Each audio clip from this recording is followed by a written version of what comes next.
Ave Maria.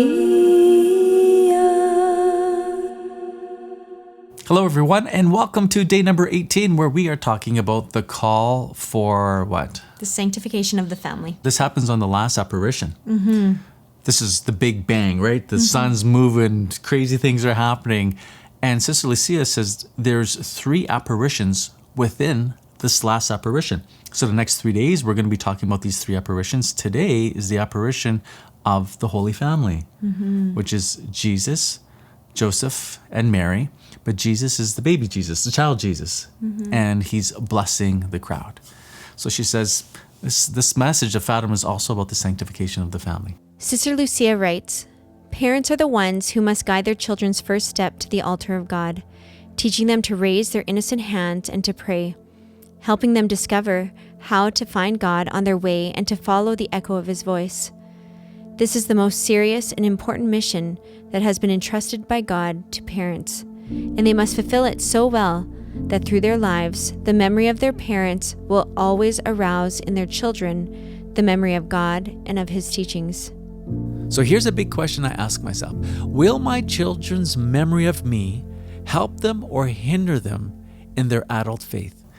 I just had a difficult conversation yesterday with a friend. His mom passed away, and he was grieving. But the way he talked about his mom, it was beautiful because he always referred to her faith. And that's how he saw his mom. That's it. That's part of this message here. As we're raising our children, they must be formed in the faith, or else we have neglected our duty. That's right. Don't want to miss that one. Yeah. It's true. Like, it's serious. It and we is. can't just assume that someone else is going to do that teaching for us. Sister Lucia writes, parents who do not instill a knowledge of God and of his commandments into their children from an early age are failing to fulfill the mission entrusted to them by God. They are answerable to God for it. Parents who disregard this law of God are themselves responsible for the ignorance of their children.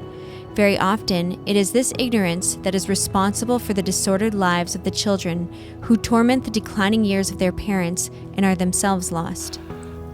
For me, at our state of life, I think that's something I need to know. The reality is, though, there might be some people watching today who are past their child raising age, and now their children are off and they're not faithful. But if that's our position, I don't think we should look back and beat ourselves up. I wish I would have done this and this and this and this. What we just have to do is seek the Lord now. If we've made mistakes, ask God's mercy and forgiveness for not being the parent that we should have been. Because guess what? This is not a shaming. I'm not the parent I should always be. Janelle can tell you that. So I'm always, when I go to confession, one of the main things, I'm going to tell you everything, but one of the main things that I bring consistently, and it's like my failure as a father in certain areas. So I need God's mercy. Because I want to get better, and I want to lead my children to heaven. So if we've made mistakes as parents, we just go to God's mercy. His mercy is bigger than our sin. And then we can make reparation too. We make reparation. We fast. We do penance. So it's never too late. But if we find ourselves with children under our roof right now, boy, what a responsibility that we have. That's right. To get our children to heaven. Like, I think about all the ways that sometimes families get distracted with extracurricular activities and running here and there and all this entertainment. Yeah. And devices. But we neglect children's souls. What a tragedy. What a mistake. I was speaking with someone regarding this series, and they made the comment, something to do with when the sanctification of the family happens, it fixes all the problems in society. And I'm like, pretty much that's a good summation of what God's plan is for the world. A holy family leads to a holy society. And think about what happens when the family breaks down, how much hurt that causes. Right. It's so sad. So sad. And when a family is functioning well, it's because there's virtue in the family. There's love in the family. So here's some statistics I'd like to share with you regarding a well-functioning family versus one where maybe the father is missing. A well-fathered daughter is less likely to get pregnant as a teen, less likely to flaunt themselves to seek male attention, less likely to become sexually active in her early teens, less likely to be talked into having sex during college years, less likely to become clinically depressed, less likely to develop eating disorders, less dissatisfied with their appearance, less dissatisfied with their body weight. Who comes from fatherless homes? 90% of homeless and runaway children, 85% of children who show behavior disorders, 63% of youth suicides, 71% of high school dropouts, 85% of youth in prison.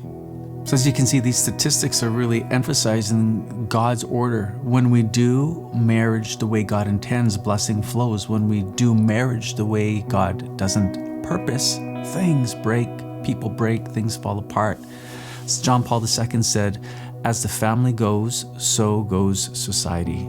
And we are seeing this unfold before our eyes now. The breakdown of the family leads down to a breakdown of society. So we gotta fight for our family and fight for the holiness of our family. You had some...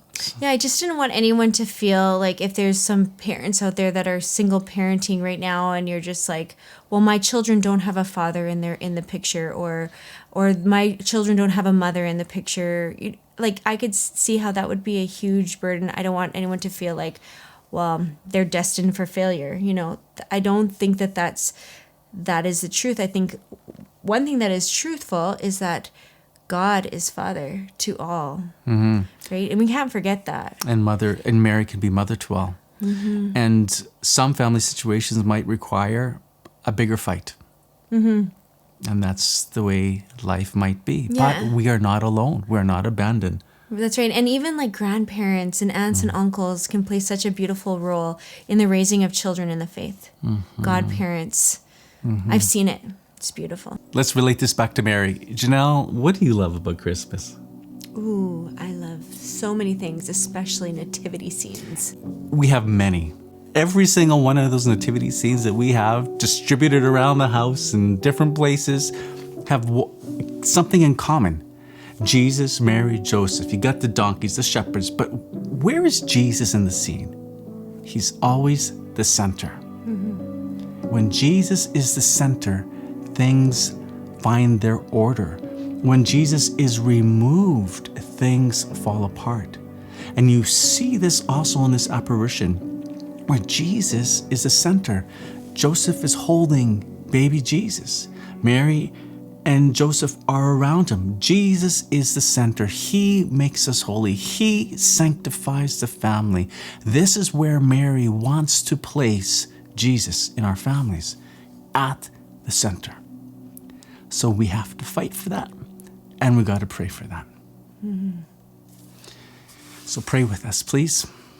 Our Lady of Fatima, pray for us. Special thank you to Clay Ministries, who has sponsored this entire video series. Learn more about them at clayministries.org. And remember to share this video with others. Together we can do something beautiful for God. God bless, friends.